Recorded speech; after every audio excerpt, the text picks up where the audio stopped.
joining us.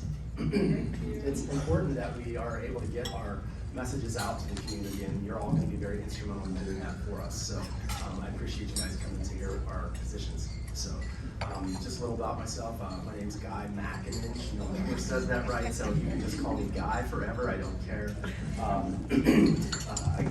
I'm running for Post Falls School Board Trustee of Zone 1. Closer, Mike. Here. There we go. Yeah. So, a little about myself. I grew up on a farm in western Pennsylvania, and for those of you who don't know, that is the conservative side of the state, at least it used to be. Growing up on a farm, there's some skills you pick up along the way, and learning how to work hard is definitely one of them, especially when there's a worthy goal ahead of you. So, I feel that running for the school board trustee is absolutely one of the most worthy goals that I've attempted in the most recent. But I've been called to this mission to preserve the minds of future generations. After I graduated high school, I joined the United States Navy and got an opportunity to see the world in many cultures.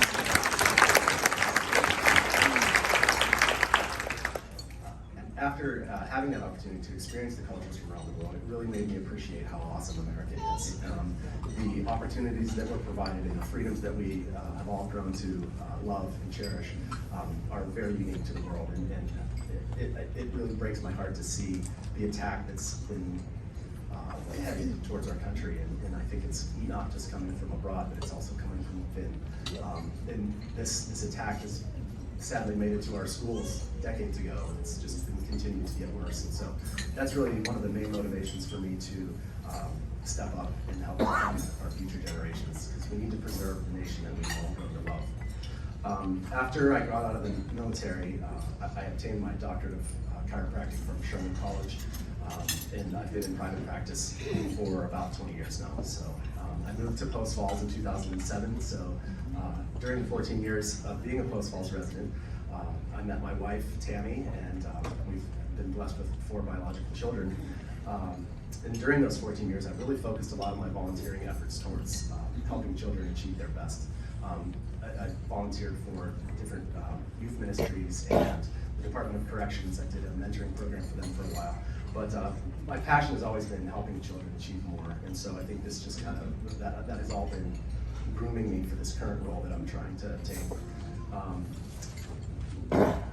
During the first few years of our marriage, my wife and I participated as foster parents, and we've also actually adopted a child internationally with some pretty significant developmental delays. And those children were all involved in the public school system. Excuse me. And neither of us were really impressed with the individual education that they had received, and they were kind of pushed along more than educated. And so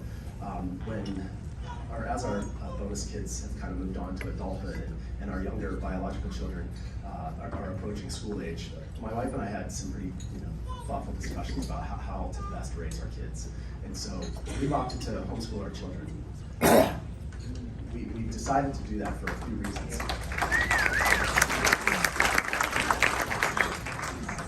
The individual educational needs of each child, I feel, are not necessarily addressed in the public school system. And so, as their parents, we know them the best of anybody, and we have been allowed, or I said, we should, excuse me. We're able to address them individually, and at their at that point in their education, because certain kids learn better than others, and some are better at math, and some are better at reading. So being a homeschool parent, we're able to really key in on those individual needs that I think are missing in the public school system. So I get a lot of flack for running for school board when I don't have my kids in public school, but I've had my experience with public school as a parent, and I feel that I'm better at teaching my own children. So, and I don't want to give up that 40 hours a week to the school. I love them dearly, and I want to spend every minute I can with them.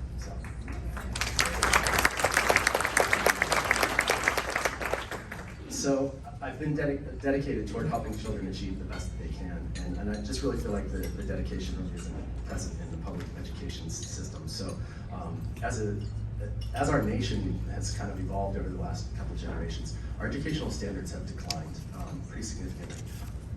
Our math and literacy proficiency rates have been falling for decades, and it's become very obvious with the introduction of Common Core and the critical race theory that was the goal.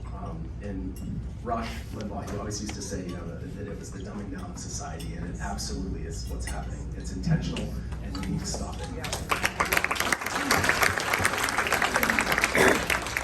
Critical race theory has been outlawed to teach in Idaho, but its destructive and divisive tactics are still being employed. There's been a massive influx of outside influence into our school districts, and we as Idahoans deserve to have more input into what our kids are being taught to preserve our way of life and the freedoms that we've all grown to love. My goals for the post-fall school district are basically to try to improve the outcome for the students. That is our number one goal. And as a small business owner for the past 20 years, fiscal responsibility is paramount for any situation. And I don't see why it's any different for our school systems. We all give our money in the form of taxes to support these, and we want them to be as efficiently run and effective as possible. I would like to have the opportunity to analyze all of the budgets and where we're spending our money, and I'd really like to reallocate some of the frivolous spending that's been essentially wasted to paying our teachers more and our teachers' aides more. I found out that teachers' aides make about $10 an hour, which is crazy. Because, yeah, they, and I'm sure it increases with levels of experience, but if you're starting out at $10 an hour as a teacher's aide, where you can make $15 an hour working at McDonald's, what kind of person are we attracting to? And entrusting our children's education to? It's great. Thank you, guys.